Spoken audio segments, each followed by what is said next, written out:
I'm Kalyani, and we are going to deal with last topic of Indian aesthetics. So, just like Western in literature, India too have their own prominence in Indian literature, as we just now saw that how our Indian culture or Indian literature is also related to other Western literature too. Slide change, please. So, language has always been a fundamental concern of our Indian philosophical tradition. And almost all the schools of darsanas in Indian philosophy developed their own philosophy of language to defend their own metaphysics, to defend their own theory. And the language and literature, as we all know, that language and literature of India begins from Vedas. So, in this sequence, slide change, please. So, in this sequence, Panini and Patanjali are two major Sanskrit grammarians who provided a systematic rule or systematic study and the formal analysis of grammatical basis with all intended meaning. Right? Then Patanjali, it was him who suggested that the ultimate goal or the ultimate aim of grammar is to teach dharma through which one will get liberation, moksha, or mukti.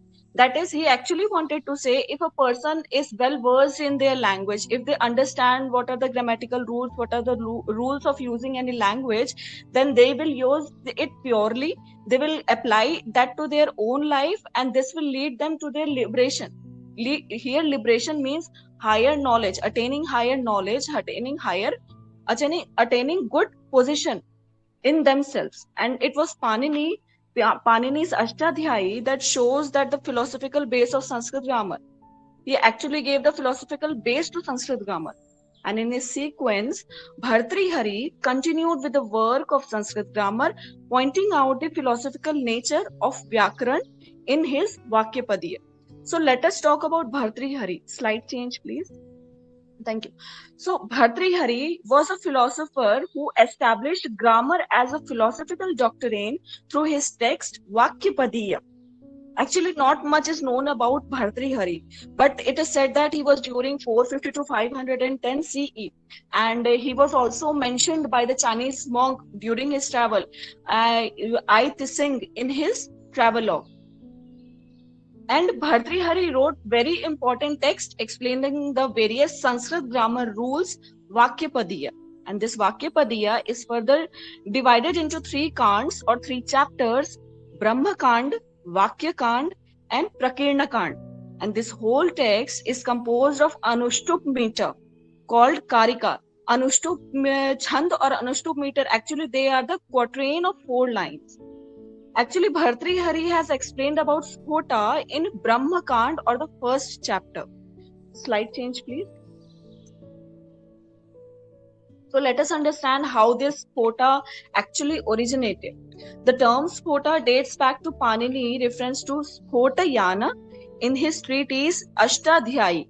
But it was Patanjali who explicitly discussed about Sphota in his Mahabhashya. So, according to Patanjali, Sphota signifies spoken language with audible sounds or dhwani as its special quality. If you remember, in previous sessions, we studied about Saussure's linguistic, where he related words and sound. Similar kind of thing can be found in Indian literature or in the literature of given by Patanjali, Panini, and Bhartrihari.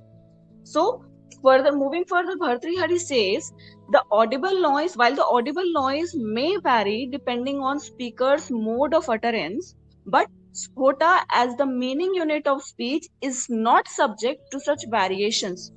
He further adds that the meaning is not to just convey from speaker to listener. Rather, spoken words serve only as stimulus to reveal the meaning which was already present in reader's mind.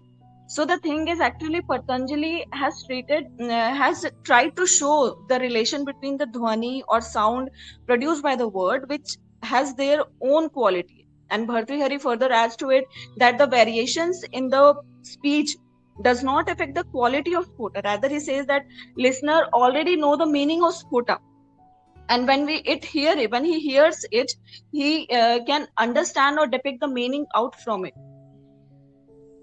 Richa, previous slide itself. Thank you. So last point is according to Patanjali and Bhartrihari, Sphota may refer to single phoneme or sound pattern which is revealed by Dhwani. That is, every word or speech have their specific kind of sound. Okay. Now slide change. Now slide change. Thank you. Now the term Sphota. Let us understand what is this Sphota. So the term Sphota is derived from the root Sphut, which means the to burst or to say the sudden explosion of something. In linguistic sense, we can say Sphutati artho yasmat. That is that form from which meaning burst forth. That is the word denoting a meaning. Secondly, we can say that Sputayata varnayah yah or Vyarnabhi Vyangah. Again, I'm speaking Varnabhi Vyangah. That means something that is made of sounds, an entity manifested by sounds. Now, let us move to important part. Actually, the important theory given by Bhartrihari in his Vakyapadiya, that Bhartrihari has expanded the Sphota and divided into three different levels: Varna Sphota, Pada Sphota, and Vakya Sphota. Now, number one, that is Varna Sphota. Varna Sphota refers to one or the letters, single letters. These Varna Sphota, actually what happens, though this one or alphabet, if I say for example letter A, B, C, or if I say the Hindi letters like K, Kh, G, definitely they are not going to make any sense to us that what are these are just letters. But actually, according to Bhartrihari, they are the symbols which have a particular kind of sound. Actually, these varnas are the basic unit of text formation. Okay, and when what happened when we join these different varna or different letters to different letter, they produce words, and this lead us to next level of the Sphota, that is Pada Sphota. Here the word pad means words, that is things, the words that are made by the different combinations or the combination of letters. And there are some words like in the image you can see Pitra. Pitra in Sanskrit, it is a Sanskrit word. Then this Pitra in Hindi, that is Pita. And in English, it is father. So the single word has its own meaning, has its own significant meaning. But there are still some words who don't have their own significant meaning. But when these words come into group, when they combine with each other or when they come in reference to other words too, they create some sense. And this thing make us to lead or go through the another level of Sphota, that is Vakya Sphota. It is all about Vakya or a sentence. Vakya Sphota is that the sentence has its overall meaning, a group of words having a unique meaning. It says that the word should be seen and understood in the context. It is all about unity of the words conveying a particular meaning. Slide change, please. So, actually, Bhartrihari has here says that these are the basic levels of Sphota by which Bhartrihari wanted to explain that Varna or letter, Pad or word, and Vakya or sentences, they all are momentary or have their value for the moments when they are spoken or uttered. They keep on changing with time. And also Bhartrihari put up his view that there is no knowledge which can be expressed without its relation to the words. Definitely we cannot express ourselves without any words. And the concept of Sphota that was given by our Sanskrit grammarians, sages, was even used by different Western philosophers like Chomsky and Austin. Now, in Shastras too, Sphota has its importance, giving the Mukhya Artha or the primary meaning. It is the Shabda Brahma, Shabda Brahma or the Shabda Brahman. Now, in this context, Bhartrihari says that the Shabda Brahma is ultimate ground of all existence, basically focused on the speech or vaka, which has meaning to all knowledge and its essence of consciousness. Now, actually, what happened when we pronounce any word and then we detach, so they show something different. For example, let us take a Hindi word Mata, that means Ma or mother. Okay, now if I say Mata, it is a word, but when I differentiate it or when I break it, that is Ma, A, Ta, A. Definitely, these are nothing but the letters producing some sounds. They don't don't have any literal sense. But when we join them, say Mata, it conveys a meaning. meaningful word, right? And definitely, if you people remember, you can relate this to deconstruction theory that we studied yesterday, right? How the words are separated, and how if we get separated, we can they have the same meaning or whatever it is. So let's move to the next slide, dhwani and spota. So according to Bhartrihari, spota is different from sounds as class from individual. Spota is characterized as a family or class of sounds related to dhwani.